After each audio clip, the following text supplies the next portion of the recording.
नमस्कार दोस्तों, मैं हूं आचार्य गोपाल कृष्ण और स्वागत है आपका हमारे YouTube चैनल ज्योतिर्वाणी पर। दोस्तों, आपको पता है कि ज्योतिर्वाणी पर हम रोज कोई ना कोई विशेष चर्चा लेकर के आते हैं ज्योतिष पर।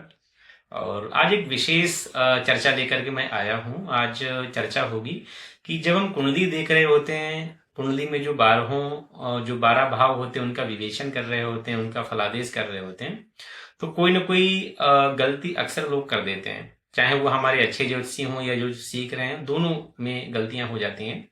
तो ऐसी कौन कौन सी गलतियां हैं जिनमें हमें सुधार करना चाहिए, या कुंडली देखने से पहले 12 जो भाव है उनका विवेचन करने से पहले किन बातों का हमें ध्यान रखना चाहिए। तो बहुत ही महत्वपूर्ण वीडियो है आज का।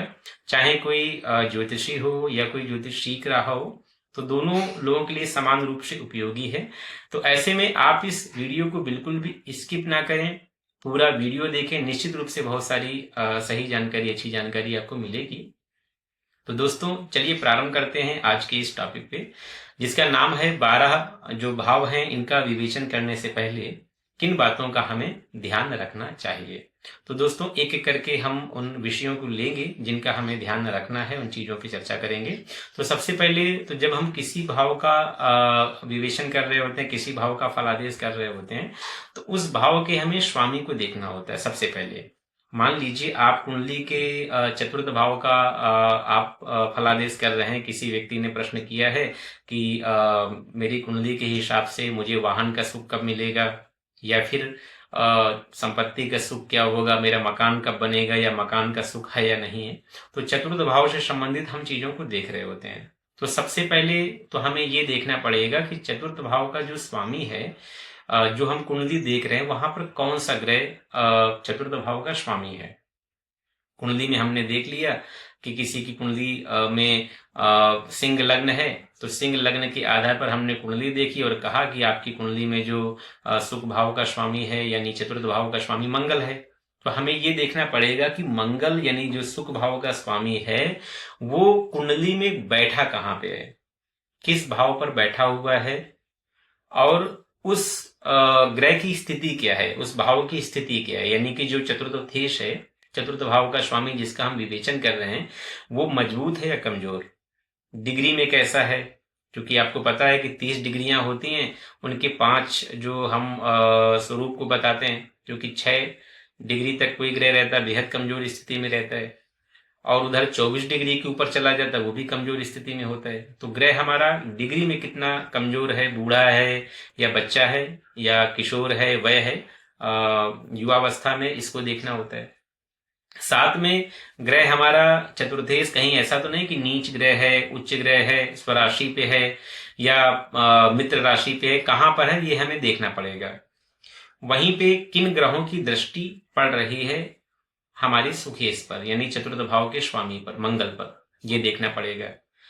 तो जब हम पूरा देखेंगे कि किस भाव में कहाँ बैठा हुआ है ग्रह हमारा है चतुर्थेश, तो जब ग्रह का हम अध्ययन कर लेंगे तो आप ये मान लीजिए आपने 25% काम कर दिया है कि अब आप फलादेश की 25% स्थिति में है कि आपने ग्रह को समझ लिया कि आपका चतुर्थ स्थान का जो स्वामी ग्रह है वो किस स्थिति में पहुंचा हुआ है। ग्रहों के 6 प्रकार के बल देखे जाते हैं, तो हमें ये भी देखना है कि ग्रह जो है हमारा जो चतुर्थेश है बलवान है या कमजोर है। तो बल की स्थिति के लिए भी आप देख लेंगे, हमारा एक वीडियो है, आप देख लीजिएगा, षड बल। तो ग्रहों के 6 प्रकार के बल होते हैं, काल बल, दिग्बल, स्थान बल। तो उन सारी बलों में क्या स्थिति है ग्रह की, कितना बलवान है, तो ये देखेंगे। इसके बाद में चतुर्थ भाव में हमारे कौन कौन से ग्रह बैठे हैं। भाव में बैठे ग्रहों को देखना पड़ेगा कि चतुर्थ स्थान हमारा जो चौथा भाव है ये खाली है या इसमें कोई ग्रह बैठा हुआ है। अगर कोई ग्रह बैठा हुआ है तो कौन कौन से ग्रह बैठे हैं, वो ग्रह शुभ हैं या अशुभ हैं। हमारी जो लग्न है सिंह लग्न, तो सिंह लग्न के हिसाब से वो ग्रह योग कारक है या योग कारक नहीं है। क्योंकि योग कारक ग्रह होते हैं केंद्र और त्रिकोण के, तो केंद्र और त्रिकोण के स्वामी ग्रह हैं, या फिर वो हमारे अशुभ ग्रह हैं, अष्टम भाव से संबंधित ग्रह हैं या एकादश भाव से संबंधित ग्रह हैं। तो कैसे ग्रह हैं, षष्ठेश है तो किस भाव से संबंधित ग्रह हैं, कैसे ग्रह हैं, ग्रह वो कमजोर हैं या बलवान हैं। तो इन सभी चीजों का हमें देखना पड़ेगा कि चौथे स्थान पे कौन कौन से ग्रह बैठे हैं या नहीं बैठे हैं।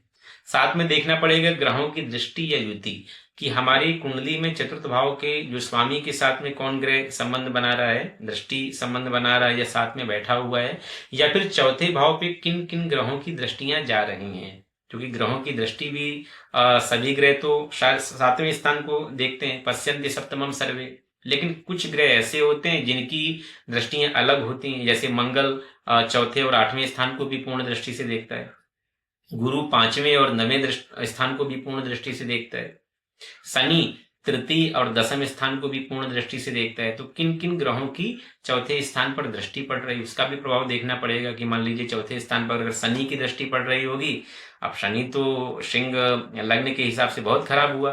अब जब शनि ही दृष्टि डालेगा चौथे स्थान पे, फिर उसको मकान और वाहन के सुख में तो कमी ला ही देगा। तो ये सब देखना पड़ेगा हमें कि किन ग्रहों की दृष्टि पड़ रही है हमारे उस भाव पे। नवमांश का भी अध्ययन करना चाहिए कुंडली के साथ में। नवमांश या उससे संबंधित जो चार्ट हैं इनका भी अध्ययन बहुत जरूरी होता है, कि ग्रह हमारा वर्गोत्तमी चतुर्थेश जो है वो कैसी स्थिति में है, वर्गोत्तमी है या नवमांश में कमजोर है, बलवान है, ये भी देख लें। चतुर्थ भाव हमारा वर्ग बल में कैसा है, वर्ग बली बन रहा है या नहीं बन रहा है, तो इन चीजों का भी हमें देखना होता है। साथ में दशा और गोचर का भी ध्यान देना पड़ेगा, कि कुंडली में दशा कौन सी चल रही है। हम विचार कर रहे हैं वाहन का, चतुर्थेश का, और दशा हमारी चल रही है अष्टमेश की, और हमने ये बता दिया कि आपका वाहन का सुख मिल जाएगा। तो ये भी हमें देखना पड़ेगा कि कुंडली में जो ग्रह की दशा चल रही वो कौन सी चल रही, क्योंकि ग्रहों की गोचर के हिसाब से या चल रही दशा के हिसाब से ही तो फल मिलेगा। तो इन सब चीजों का मुख्य रूप से ध्यान रखना है। भाव के स्वामी का, भाव के जो स्वामी के बल अबल का किन ग्रहों से संबंध स्थापित कर रहा है, हमारे भाव में जिस भाव का हम विवेचन कर रहे हैं वहां कौन से ग्रह बैठे हैं, कौन कौन से ग्रहों की दृष्टि या संबंध बन रहे हैं हमारे उस भाव से, नवमांश और अन्य संबंधित चार्टों का अध्ययन, और साथ में दशा और गोचर।